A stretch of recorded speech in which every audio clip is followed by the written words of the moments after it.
super excited to be with everybody here today. My name is Emran Andrew. I am one of the co-authors of the Laser Fund. I'm excited to be able to introduce you here to my father, Douglas Andrew, here later today, as well as my brother, Aaron Andrew, Bud Heaton, our Chief Marketing Officer, Greg Dukewitz, another one of our founding partners. You know, we've got a lot of fun stuff organized and ready for you over the next 3 days. So we're super excited, especially for you here that are in my VIP room. So I just want to say welcome VIPs, and thrilled to be able to take you into some extra information that is just exclusive for you. So let me just set a little bit of a groundwork here. Because in this VIP room right here, I want to make sure that you have the opportunity to ask questions and to be able to interact there with us, especially a little bit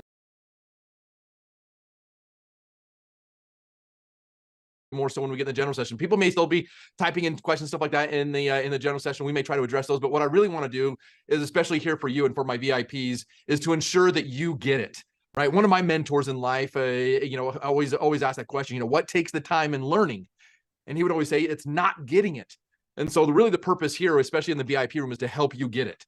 And so we want to kick off a little bit right here with this the first topic right here. Does IUL work? How many of you, how many of you sell IUL? I mean, how many, in the chat right there. And if Greg and or Jake, if I can get the chat up on this screen over here as well, that would be helpful. But I mean, if I can get everybody in the chat, let me know who has sold an IUL. Who has already sold an IUL in your career so far? And go ahead and just put in the chat right there. Yeah, yes, if you have sold an IUL. Fantastic. Andre, MJ, Christian, DeJohn. Good. Okay. And some of you may have been getting started. Some of you may have sold for a long time. And how many of you want to sell IUL? Right? How many of you you want to sell IUL? You want to sell IUL the right way? And that is exactly, you're in the right room. Nobody has been selling IUL longer than our firm, right? We've been doing it the longest, and we've got more history behind us with IUL than anybody else. And so I think we have the best way to be able to show you, does IUL really work? I mean, you're selling it and you're wanting to sell these different promises and these different things to your clients as you're meeting with them. You want to be able to deliver on the results. And how many of you are here today to learn how to get the right results or the best results for your clients, right? If you're here to get the best results for your clients, go ahead and throw it in there again. And also go ahead in the chat right there. I want to know what is it that you want to accomplish most? What is it that you want to accomplish most in your journey in advancing your knowledge around IUL? What is the greatest questions each and every one of you have?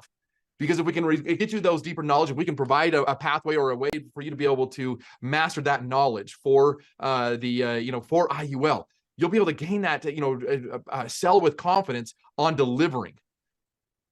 Yeah, absolutely. Keep on putting in the chat there. What is it that you want to accomplish most in your journey with IUL? In your professional journey right now, what is it that you want to accomplish most? Andre, structuring IULs correctly, maximizing opportunities for families, feel safer with it versus whole life. We write $500,000 base targets of whole life a year and just written a few IULs. Good, James. I'm excited to be able to, again, and you're here in the right place. Help people make the best use of their finances. Awesome. Helping myself build a business, helping others. All wonderful things right there. And again, if you're there, keep on putting in, because that's exactly what I want to make sure I address and deliver on why you are here today. So let me go into a little bit of this. What does IUL work? And what I want to show is kind of show the anecdotal kind of evidence, but also like how do you get IUL to work? Because step one in getting IUL to work is understanding the what and the how. Understanding the what and the how of IUL. Meaning, again, I think I start off with, what is IUL? Well, I'm going to start with making sure we understand the universal life chassis, right? Because IUL is an indexed universal life. So we're using a universal life chassis. I know who was it above there that says, they're selling about $500,000 worth of or a base premium into whole life. I know they're looking at trying to get into, how do you structure that, or how would you do that also effectively inside of universal life? So with an IUL, we are using a universal life chassis. And with that universal life chassis, we want to go ahead and understand this chassis, because there's pros and there's cons to a universal life, right? There's pros and cons to universal life. I think the number one pro to universal life is its flexibility, right? It provides us much greater flexibility. But I also believe it's also its greatest con, right? The greatest con to universal life is its flexibility. Because it has so much flexibility, people tend to abuse that flexibility or not understand how to optimize that flexibility, right? Flexibility can either be really good for you, or it can also work against you. And what I mean by that is when I look at the flexibility of universal life, what I generally see is the misunderstanding or being able to have clarity around that, around this flexibility, how to optimize this flexibility, how to utilize this flexibility. And so because of that, a lot of times we end up utilizing universal life and where it has an increased cost. We're maintaining risk, right? So that's how most people structure their universal life chassis, is where I'm maintaining risk and or that means I'm increasing cost. Because again, on a universal life chassis, your cost is, your cost is based upon how much risk am I paying for? And that risk, as I get older, does risk get more expensive or does risk get cheaper as I get older? I mean, just think about, with life insurance, does life insurance get more expensive as I get older or does it get cheaper as I get older? It gets more expensive as I get older, right? And so if I'm maintaining my risk, then that means that risk is going to get more and more expensive the older I get. But what most people don't understand, that is not the way universal life was actually originally designed. E.F. Hutton originally designed universal life with this flexibility in order to decrease its cost, to decrease cost. So you can actually have, how many of you would like to sell an IUL, sell a life insurance policy that gets cheaper as your client gets older? How many of you would like to sell a life insurance policy to your clients where you can tell them, hey, this will get cheaper as you get older? And that's exactly the flexibility of how we can design a universal life policy, because I can go ahead and reduce the risk, right? I can reduce the risk of the universal life policy, therefore decrease my cost. Now, when I in order to look at this, it's obviously the simple difference of minimum funding, minimum funding my universal life policy, because that's what it gives me the ability to do, right? A universal life policy, the technical term for it is what? It's a flexible premium adjustable life. Flexible premium adjustable life. Well, we got that flexible premium. If you decide to flex down to the minimum premium, which is what most people would think, well, God, yeah, I want to pay the least amount of money for my life insurance policy. But when I do so, I'm going to increase the actual cost of the policy versus maximum funding my policy. Now, when I maximum fund my policy, it's not just simply maximum funding that will decrease that risk. It's also going to make sure we're structuring different features inside of the universal life as well. And so this is where we get into the issues and the problems, because in our industry today, we see a lot of IUL. You see a lot of people there are a lot of people love IUL, a lot of people hate IUL. A lot of people, promote IUL. A lot of people say, no, it's just gonna crash and burn. Well, it's simply the difference of how you structure and sell your IUL. Traditionally, IUL seems to be sold just like this, right? You play golf. How many of you either have ever watched golf or play golf yourself right there? And, this kind of looks like, me personally out on the golf course, right? I love playing, but I'm not that great at it. But what I am great at is I am fantastic at IUL. Where I've mastered my 10,000 hours plus and whatever is in IUL, because my IUL swing looks like this. This is the IUL that I'm able to deliver to my clients. An IUL insider who properly structures IUL is, or what we like to refer to as a laser fund, right? And when we talk about the laser fund, a laser fund is an IUL. So that means all laser funds are IULs, but that does not mean all IULs are laser funds. Okay, most IULs are traditionally, how they're traditionally structured and sold and even taught. You get licensed, you join an insurance carrier, you join an IMO, you're in there, and the way that they help you understand, or you even have the insurance carrier themselves are structuring your illustrations or structuring your IULs for you. And this is how they traditionally structure them, because there's just not enough knowledge out there on how to do this correctly. The knowledge for this, because you're having somebody, usually it's a non-licensed individual back at the insurance company who's just been trained on that insurance carrier's illustration software that is designing this for you. No, this is where we get into the difference. This right here, if we get the swing down. Doug often asks this question. If you were to enter into a professional golf tournament this next weekend, what would you rather have? Would you rather have a professional golfer like Phil Mickelson or Tiger Woods or Rory McIlroy? Would you rather have their clubs or their swing? All right. Throw it in the chat there. What would you rather have? Would you rather have the swing or the club?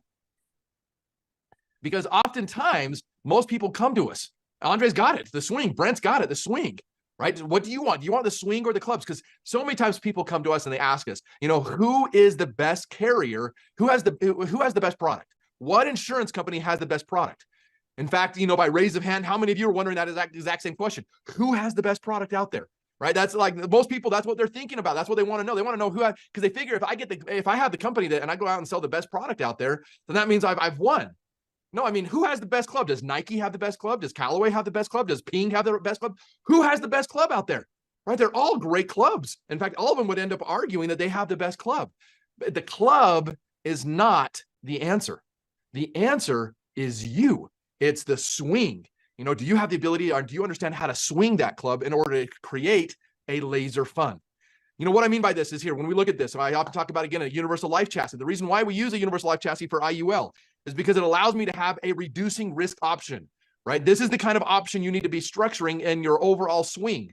A properly structured IUL should have a reducing risk option, or what I like to refer to as a self-insured option, right? That is what I'm trying to accomplish. I'm trying to self-insure myself. I'm not trying to buy as much life insurance as I can possibly buy from the insurance company. No, I want to self-insure. This is how the affluent approach, this is how the Rockefellers have approached life insurance from the beginning, right? I want to self-insure myself. And we're going to get deeper into this because why? When I self-insure myself, that death benefit under Section 101A of the Internal Revenue Code is tax-free. But is that death benefit the insurance company's money, or is it my money? I want it to be my money. I mean, think about that. That's the mind shift. That's the mind shift, is that I want my clients want to own their death benefit. When you sell a life insurance policy, are your clients owning the death benefit, or are they paying for their death benefit? Because when you structure an insurance policy where the primary purpose is to pay for the death benefit, not own the death benefit, that is the difference, the end difference in the whole structure of IUL correctly. Because when I do it again correctly here, again, what I'm doing is I'm reducing the risk of the insurance company, right? I'm reducing the risk with inside the insurance policy, and I'm self-insuring. My money is becoming the death benefit. My money is the death benefit. Every time I add money and every time my money grows, my money is becoming the death benefit and reducing the death benefit risk of the insurance company. If I reduce the risk of the insurance company, what's happening to my costs? My costs are going down, right? My costs and my fees are going to be going down if I continue to reduce their risk. Think of this. I want everybody to think of their life insurance as their IUL. Think of this more like a piece of real estate, right? And when you're teaching this, teach this to people this way as well. So, because people understand real estate better than they understand insurance. I mean, how complicated? I mean, when you're trying to get in here and try to explain an IUL, how many of you find it where it is it's so complex? IUL is so complex, and it's hard for everybody to try to figure out how to understand IUL. And if you're either finding it hard to understand IUL or to teach IUL, simplify it down. Use metaphors, use analogies. One of the greatest analogies I use to explain IUL is this right here, because everybody understands real estate. Most people, at least. Most people, it's not hard to click on real estate. And buying an IUL is like purchasing a 5-story office building, right? I mean, if you were to go out and buy a 5-story office building, how do you make money? If you go out and buy a 5-story office building, what is your primary way to make money? And the primary way to make money if you own a 5-story office building is through what? Somebody give it to me. Somebody answer it. Somebody put it in the chat there. Rent, right? Christian, rent. We got it. You rent it out. All right. If you rent out the building, you're going to, in fact, if you rent out how much of the building? If I only rent out 20% of the building, am I going to be able to turn a profit? I mean, if I have 80% vacancy in my building, am I going to be turning a profit?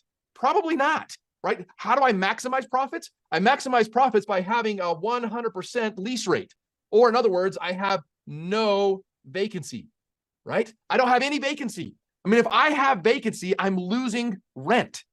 And so what I want to look at is an IUL operates much of the same way. An IUL is like owning this office building. And you need to ask yourself, is your office building, is your IUL rented out, or is it sitting there vacant? Because if you're sitting there vacant, it's costing you money. This is the simplest way to dumb it down to. If you've got vacancy, that vacancy is you're paying for that building, right? Even if I lease out, let's go ahead and say I even lease out 60% of my building or 65% of my building. If I lease out 60% of my building, that's fantastic. That's great. But again, think of it. If you have, where is most of the profit in owning an office building?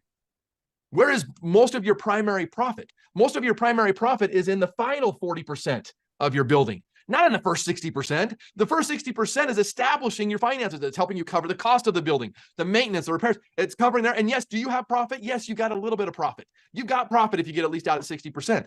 But you're missing out on all of because the 40% is all profit, right? That 40% ends up being all profit. And this is exactly like an IUL. Too many times, and generally speaking, I see 95% of all IUL sold today is sold with vacancy, right? There is vacancy inside that building, meaning it's never designed to ever fill it all the way up. And that is the key difference here, is that you want to learn and understand how do you how to get this 100% full? And it's hilarious because I see a lot of people always come to me thinking like, oh yeah, it's maximum funded. It's going to be 100% full. We do a simple quick audit on it. I was like, no, it's not. It's not even close, right? It's being underfunded by 20%, by 30%, by 40%, by 60%, by 70%. So this idea of making sure that it's maximum funded is the key piece. Learning the parameters. What are the parameters so that you can audit? I mean, everything I can teach you, and even in here, we've got our IUL auditors. But as you master this information, I can audit an IUL if I just ask the right questions and if I get answers to these questions. If I get answers to 5 simple questions, with those 5 simple questions, I can audit an IUL in 30 seconds, and I can tell you whether or not it's being properly structured or properly funded. And so that is what we want. We want you to also be able to master that same kind of knowledge so that you can do the exact same thing. We also have, again, all the softwares and tools to help us do that, even an IUL auditor tool.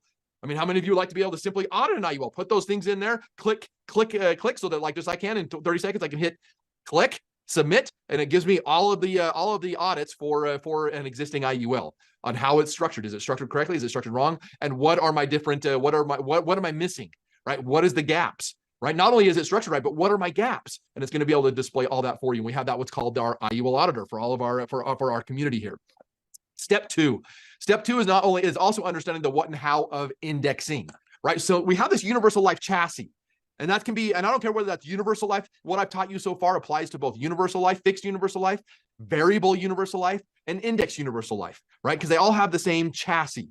But now what's different here is now when we look at indexing, okay? And I want you to understand, you got to understand the what and the how of indexing. Because obviously the miracle, or what we love about indexing, the what of indexing is, hey, you know, we choose an index like the S&P 500, and the S&P 500 goes up and it goes down. Right? It goes up and down, up and down. It goes, you know, we got the gains, we got the losses, got the gains, got losses, gains, and losses. And the idea behind indexing is that it eliminates the losses. Okay. It eliminates the losses, but then it's also going to cap the gains, right? It's going to cap those gains. And so that what it really looks like here is if I were to look at the S&P, instead of having this roller coaster of up and down, this is what from March of 2000 to March of 2020 would have looked like instead. And I got 8.97, 0, 0, 0. 0 is your hero, right? That's one of the greatest funnest set of terms or things about IUL is 0 now becomes your hero. We don't lose. Now, why is that? Why is avoiding losses so critical? And why is that so attractive in IUL with indexing? Why do we want to avoid losses? Because every affluent individual understands that losses have bigger impacts than gains do. Right? I mean, just simply look at the math. I mean, if I have $100,000, okay, if I have $100,000 and that $100,000 were to gain 50%, okay, if that gains 50%, that means that went up 50%. Now it's worth $150,000. Okay, that's fantastic. However, if it loses 50%, right? If I lose 50%, it's going to go all the way down to $75,000. Okay, now if I want to just get back up to my high point of $150,000. If I want to get back up to my high point of $150,000, a 50% loss has to be followed by what? If I lose 50%, I must experience a 100% gain just to break even. This is why indexing is so attractive, because I can avoid those losses. This is why Warren Buffett, this math right here is the reasoning behind Warren Buffett's #1 rule to money, right? Everybody loves Warren Buffett's #1 rule to money, which is what? Don't lose money. Right? Don't lose it. But why is it so important not to lose it? It's because of this math. Whenever I lose money, it takes so much more effort to get it back. A 50% loss has to be followed by a 100% gain. A 25% loss has to be followed by a 33% gain just to break even. And so this is the big attraction with the indexing. It allows us to avoid all of those losses so that I capture each and every one of these gains right here. Right? And tomorrow morning, I'm going to also go ahead with my VIP group right here. I'm going to also reveal to you guys the single greatest secret of IUL. The single greatest secret of IUL right here. And we're going to hit that a little bit more, obviously, tomorrow morning. So how does indexing really work? That's the what of indexing, but how does indexing work? Right? So how does indexing work? Indexing works in the sense of having, let's say we go ahead and we've got an IUL here. And I've got an IUL that has a $1 million of cash value sitting inside that IUL. Okay? So I've got $1 million of cash value sitting in my IUL. How does indexing work? Well, what we look at here is that $1 million is sitting where? Anytime I have cash value inside of my IUL, where is that cash value being housed? Where is it being stored? Well, it is being stored in the general account portfolio of the insurance company. just like it would be in a whole life policy, right? It's being housed in the exact same home as it would be in a whole life policy. It's in the exact same home. It's in the general account portfolio of the insurance company. And today, most of those general account portfolios are earning, they're generally tied to bonds, right? They're primarily associated with bonds and, AA, AAA bonds. And so right now, those are probably earning closer to about 5%. Right? Most general account portfolios, if they're creating a bond portfolio right now, you can create a bond portfolio that can safely get you 5%. In fact, the insurance companies have such great bond portfolios that they also what? They can also guarantee this number, right? They can guarantee that 5%. Okay. So you might even have a guarantee, the fixed portfolio rate of the insurance company, that is where the money is being housed. Okay. That's where the money is. So many times people think in indexing, yeah, you're going to go put some of your money in the market. No.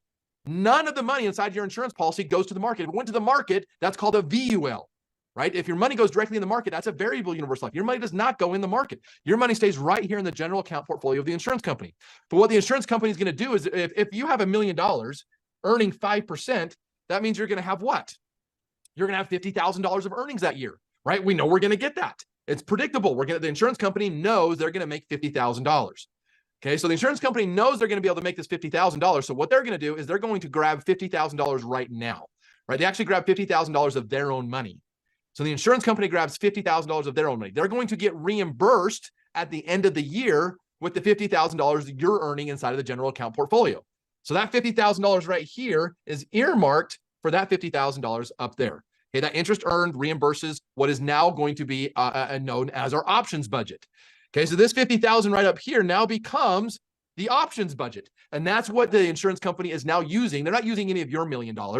They're going to be they're stripping the interest off of the fixed portfolio. Then they're going to do it in advance so they can buy the options now. You don't have to earn the interest in the fixed portfolio, grab that interest, and then go buy the options. No, they're going to go ahead and just advance. They're going to grab $50,000 of their own money, buy the options today. So at the end of the year, by the time you make the $50,000 inside of the fixed portfolio, that $50,000 just reimbursed the insurance company. So your $1 million just stays in there at $1 million, right? Your million just stays in there. Your million just transfers from here over to here. Okay, so that is where it is. The $1 million. Now, what your gains are associated on is obviously how do the options work? If the options lose, if the market goes down, the option is worthless. Okay, if I buy an option right there, and I'm buying a call option where I'm assuming the market's going to go up, and the market doesn't go up, it goes down, well, that option is what? It's worthless. Okay, so all the insurance company put at risk there was the interest from the fixed portfolio. So that's how we get zero as your hero. You didn't lose anything. You didn't gain anything. You just stayed flat because the market didn't go up. So the option you didn't get any returns off of that. Now, again, they're not investing any of the $1 million in options. They're just getting that $50,000. Now, when that $50,000 does have gains, which in almost most years it does, right? If you look at the market is up 70 to 85% of the time in a 10-year period. Okay, in a decade, when we look at a decade, the market's up anywhere between 70 to 85% of the time in most decades. There might be a couple of decades where that in fact, I think there's only one decade that may not have been the case right there. Even in the Great Recession here, we had the year 2001, 2002, 2003, and 2008. Okay, there was almost 3 to 4 years right there. So 60% of the time. The only other time it did that was the Great Depression. Okay, but every other decade right here, this is where we see that growth right there. So the gains, whatever that option now becomes worth. So now that the market goes up, those options are now worth more than $50,000. We cash in, those gains are then transferred directly down into the insurance policy. Okay, so that's how the IUL receives its gains. Is those gains come right down there, and then we reset. We reset and start all over again. We reset and start this all over again. So the next year, whatever the insurance company is going to use for the general account portfolio again is going to be the interest now off of whatever the cash value is inside the insurance policy and the general account portfolio interest rate. So therefore, that means if our options budget right here, and this is something that is different, and this is something that every single one of you may or may not know, your options budget is 100% dependent upon the interest rate environment. So if it's a higher interest rate environment, we actually have more money for the options budget inside of an IUL. Therefore, if I have more money in the options budget, therefore my caps can go up, right? So caps are primarily influenced by the interest rate environment. For the last 25 years, the IUL has been around. IUL has been around 25, 26 years now. For the last 26 years, we've been going in a declining interest rate environment. And so we've kind of gone from caps of, I've seen caps as high as 17% in my career, coming all the way down to, I've seen caps on some IULs that are existing on some old IUL products. It might be down there in the 4 or 5% range. And now we're seeing them coming back up. Cap should be right. Is somewhere between, 9, 10, 11, 12, 13%. That's probably where they should be in today's interest rate environment. Now, if the interest rates keep going up, we'll see those caps go up. If interest rates go back down, though, we'll see caps actually come back down. Because again, it's all dependent on how much, if all of a sudden the general portfolio is earning 7%, well, immediately now, instead of having $50,000, I would have $70,000. Well, obviously, if I have more money over there in the options, and I have the ability to actually have more money grow for me inside that option strategy. So the interest rate environment is directly reflective of caps inside of an IUL. That's the biggest factor. The other factor is going to be the cost of the options, right? Options are cheap when the market is more stable. Options are more expensive when the market is more volatile. So the more volatile the market, then that $70,000, how much of that $70,000 can go straight to the option, and how much of that $70,000 would have to go directly to the cost. Okay, and so those are the two biggest influences on caps. Hopefully everybody just learned something new there, is that your caps are primarily determined by two different things: the interest rate environment, and then number two, your cost of options. So that is exactly how indexing works, which allows us, that's how we get rid of this kind of a roller coaster environment and we create this kind of environment. So that's how indexing works. Now, because we understand the what and the how now, I mean, that should really give us the ability to say, okay, if I understand the how and the what, now all we need to do is know how to properly implement this. And when we properly implement this, here's some of the anecdotal evidence, right? Here's some clients of mine. Here's one that I dated back here to 2009. This IUL, I sold this IUL to a client back in 2009. In fact, I was actually rescuing his money out of an underperforming life insurance policy. So he had some cash value in another life insurance policy. Came to me and said, look, instead of keep on losing that money every year, I mean, he had other monies, but he's like, look, I mean, let's just see what I can do with this, because I'm just losing. I've got about $50,000 in an existing life insurance policy in cash value, but it's not really doing anything. It's not really doing much. And so I said, well, that's because, it's not really structured to do it. You're paying for your death benefit rather than owning your death benefit. And that really resonated with him. So we just simply took this $50,000 and simply transferred it over. We transferred it over, and what we look at here is this statement is March of 2022. So by March of 2022, we have now taken his IUL, or even that, it's just under $50,000, and it is now worth over, the accumulated value on that account is worth over $110,000. Now, he had some loans on that life insurance policy as well. He might have had $50,000, but he actually had that $10,000 loan on that existing life insurance policy when I transferred it. So he really only had, he didn't have 50,000. He only had like 40,000, 38,000 is what he had really working for him inside of that old life insurance policy. We transferred that over. And not only did we transfer that over during these last 10, 15 years, he has actually taken out another $10,000 on this life insurance policy. So he's taken out another $10,000 of loan. So the original $12,000 he owed on his insurance policy, plus another $10,000 he took out after a couple of years, 3 years into his policy, plus the interest on that, his loan on that is still now $32,000. So he's got a $32,000 policy loan on this policy, but he has $77,000 of cash value. Okay, so originally he had like 38,000, plus he took out another 10,000. So he only had $28,000 really that he had of surrender value in his old policy, is what we would have initially had. We've taken that $28,000 and grown it to $77,000. Now, was that on par, or did we the IUL is absolutely working, but not only is it working, we actually outperformed his original illustration. So I scanned in his original illustration right here. You can see that we put in $47,996, what we transferred over. You can see his existing policy loan there of $11,430. Okay, so he only had really net cash value of $36,000. When I transferred over, we got it at $34,181 inside the IUL of net after loan value. Now, right here in 2013, I didn't anticipate him taking out any more loans. He actually did take out another $10,000 loan right here in year 3. That's not part of this illustration. This illustration does not show him taking out another $10,000. But in year 13, he was projected to have $63,000 in his IUL. Okay, he was supposed to have $63,000 in his IUL. This $34,000 should now be worth $63,000 in that IUL back in 2009. Well, what was it worth? We go back again here. It's worth $77,000. It's worth $77,000. So did we underperform his illustration or outperform? We actually outperformed. Now, I mean, we actually have $77,000 here, but I don't even have $77,000 because he took out an extra $10,000. So if he wouldn't have taken out that extra $10,000, I would have $87,000 right here. So his real value is $87,000 compared to $63,000. So 13 years into his insurance policy, we have significantly outperformed his original illustration. And this is even in a declining interest rate environment, right? The caps kept on coming down on this life insurance policy since 2009. But you can see by properly structuring this and managing this policy correctly, from 2009 to today, we were able to average 12.88%.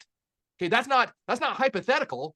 That is the actual returns that he has averaged since 2009. 12.88% is what he has actually experienced. This is not a projection in an insurance policy. This is not what, maybe what could an IUL do? No, this is what his IUL did do. Okay, his IUL did do 12.88%, and that's how we were able to outperform the original deal there by having 77,000 plus, again, the extra $10,000 of loans in there. That's what allowed us to get here. He was projected to have 63,000. Our real net difference there is 87,000. Now and that's it. That you can see the surrender value, right? The surrender value here. There's the surrender value. He should have had 63,000. We have 77,000. Now the great thing with IUL is, once again, he's earning interest though. He's earning interest on the full $110,000. Okay, he's not earning interest just on that, just on the 77,000. That's what he has access to. He's earning interest when he earns. If he earns another 12% this next year, he's earning 12% on the full 110,000. He's not earning interest on the 12% on just the 77,000. We're earning that 12% on the full $110,000. And that is one of the greatest benefits and secrets of IUL. It's not the greatest secret, but it's one of the greatest benefits of IUL, is to be able to earn that interest on the full accumulated value. So you can actually earn that on the loan balance as well. Good. So far, so good. Anybody have any glaring questions that are popping up here? Any glaring questions that are popping up for anybody? Because if they are, again, VIP, you guys are, that's what I want to make sure you're seeing and getting here, is that we're getting any of those questions. If you're seeing something there, get those questions answered. Straightforward so far. Good. Andre, thank you. Hopefully that means I'm a good teacher. No. Here we go. And it's not just one policy. Here, I'll go for another policy. Here's another policy right here that's about 13 years old as well. This is actually a husband and wife. So this is the wife's policy. The wife's policy here has been averaging 9.56 since we started the policy. This policy was started in 2009 as well. Okay, so 2009 is when we started this life insurance policy. Again, this is looking at May of 2022 is when this statement came, is what I'm referencing here. And they have $70,000 of accumulated value and surrender value inside of her policy. So the husband's policy is a little bit bigger. Her policy is a little bit, is obviously a little bit smaller, but still perform. It doesn't matter how big or how small these policies are. These first two policies are tiny little policies, right? They're not big policies. These ones are tiny policies. And that's what's great. IUL can work. So many times people think, well, IUL can only work for millionaires. You have to have millions of dollars. Yes, they work with millions of dollars. They work beautifully with millions of dollars, but they also work with $70,000, $50,000, whatever it may be. And so the two things I want to point out on this policy right here is, you can see we've got just shy of $71,000 in that accumulated and net cash surrender value. You can also see right here, the policy charges are about $800 for the entire year. Now this client is now 70, she's now 73 years of age. Okay, so she's a 73-year-old, has a $150,000 life insurance policy that's costing her $800 a year. Okay, that's not especially when they just made almost $4,300. She made $4,300 in interest this last year. Actually, a little bit. She did make 43 because there's the fixed interest. Had a little bit of money in the fixed. So between the two right there, we made over $4,300. We made $4,300 in interest that year and only paid $800 in fees. Okay, and what is that compared to the original illustration? Well, in the original illustration right here, year 13, so in 2009, in 2022, she was supposed to have $66,000. She was supposed to have $66,824, when in fact we have $70,000, almost $71,000. So once again, when we properly structure an IUL, it's not necessarily having an IUL, where, again, this isn't a declining interest rate environment. Caps came down on this policy. This policy originally had a cap, I think, of 13% when we started it. 13%, it came down to 12%, went down to 11%, then went down to 10, 9.5, 8. This cap got, I believe, all the way down to 8.5%. With a cap rate of 8.5%, but with the different indexing options, because I do have a 1-year account. I have a high cap where I can buy up my cap.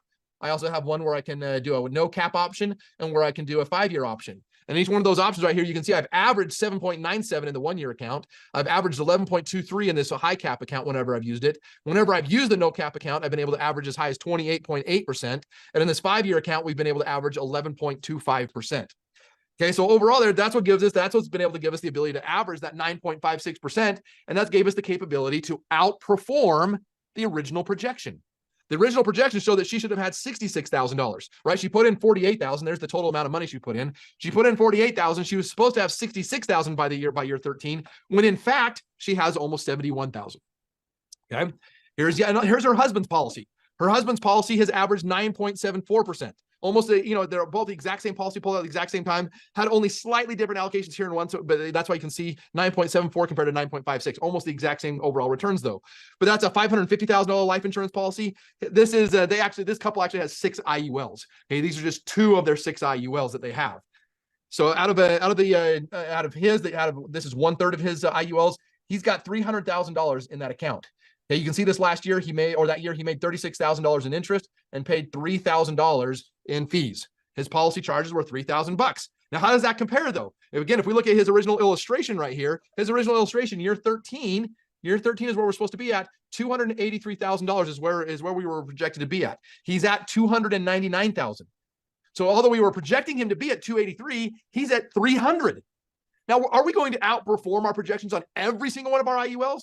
No, we haven't outperformed him on every single one of our projections, but is it possible? Yes, it is absolutely possible. In fact, today, it's even more possible that you will outperform your original projections if you have structured it properly, because we're in a rising interest rate environment. So we should see caps coming up more and more as we continue to move forward rather than going down. But even in that environment right there, learning how to do this correctly, yes, you can create these exact same results. This is how we get the results. It's not by choosing the right company or the right product. It's by making sure that we have the correct structure. We structure this IUL correctly. Here's yet another one. Here's another one here that began in April of 2022. Oh, sorry, not began. This one here is just a statement from April of 2022 right here. Here it is where we have the cash value inside the life insurance policy, $565,000, made $13,000. Okay, it wasn't even a big year that year. This was a year where we did not have, this was the eighth or ninth year. This is the ninth year. So we were in the ninth year of the life insurance policy. You can see because I still have my expense charge. Okay, my expense charge is the largest charge on my insurance policy. And so after my 10th year, that's going to go down to 0. So even during the most expensive period of time, the first 10 years of my life insurance policy, this one goes up. It didn't have a fantastic growth that year, but it was still at 571. But in 2022 right here, he was originally projected, this is the 9th year of the life insurance policy. So year 9, he was supposed to be at $539,000. So he was supposed to have $539,000 in his IUL, $525,000 of cash value. What did he have, or what does he have? Well, he has $571,000. Okay. And this is, a completely different insurance company, completely different kind right there. This is how how do we do this? Because it is structured correct. We give it the best opportunity to get the most returns. When we do earn a return, we're earning it on the most amount of money we possibly can. Okay. Here's yet another one. Here's another client right here. They have $872,000. This is actually not he actually has about $2.5 million in his IUL. We just have $872,000 tied to this particular segment in his IUL. So this was March 15th of 2021. This is one that I love to kind of would love to show, because an IUL is an IUL limited to just 10, 11, 12%. Is that the maximum return you could get inside of an IUL? No, it is not. Because in my IULs, I've even seen as high as a 61% rate of return inside of an IUL. Is it possible to get a 61% return in an IUL? The answer is yes, it's right there in front of you. This is my actual client. These are my actual statements right here. A 61% return in an IUL, $852,000, made $535,000 in interest. So that's $850,000 made $1.4 million. Okay, that's a little bit of a teaser into how do you get that kind of a return? Well, that's going to be part of tomorrow morning's VIP experience. Right. So tomorrow morning's VIP experience, I'm going to go deeper into that particular. How do we get those? How do you get significant returns inside of these IULs? Over here, here's another one that's averaged 10.6%. Okay, this policy's been around once again for probably oh gosh, I don't know how long this one's probably a 10-year policy as well, 10, 12, 15 years, averaging 10.61%. Here's another one just in a given year. This given year, this IUL made 16.43%. Right? We had $400,000 made $65,000. So now their account value is now worth $463,000, right? And this was actually in the second year. I think this was the second or third year of this particular IUL. You can have cash value and you can have great growth at the beginning, in the middle, and the end, everywhere inside of your IUL. There's another one that did 15.35% average, average return in a given year. And it can be $400,000. It can be smaller. It can just be tens of thousands of dollars, right? $168,000 of total value inside the IUL. Here's yet another one, again, 9.36%, a 9.3% actual returns over, I believe this one's again is over about 15 years. This one's over about a 15-year period of time, averaging a net return right here or a gross return here of 9.36. Once again, they've got $278,000 in their account. This last year, they made $5,500, or actually almost $5,700 between the two interest rates. Once again, there's a little tiny fee right there. Policy charges of only $850. Here's another one. This was year 1. This was year 2. Okay, so 2 years into a life insurance policy, $2.4 million. $2.4 million. He's now got $2.5 million, or sorry, actually accumulated value is actually $2.6 million. That's his surrender value. So we went from $2.4 million up to $2.6 million. He made $200,000 in growth that year, almost $205,000 of growth. And yeah, he had $76,000 in fees because it was only the second year of his IUL.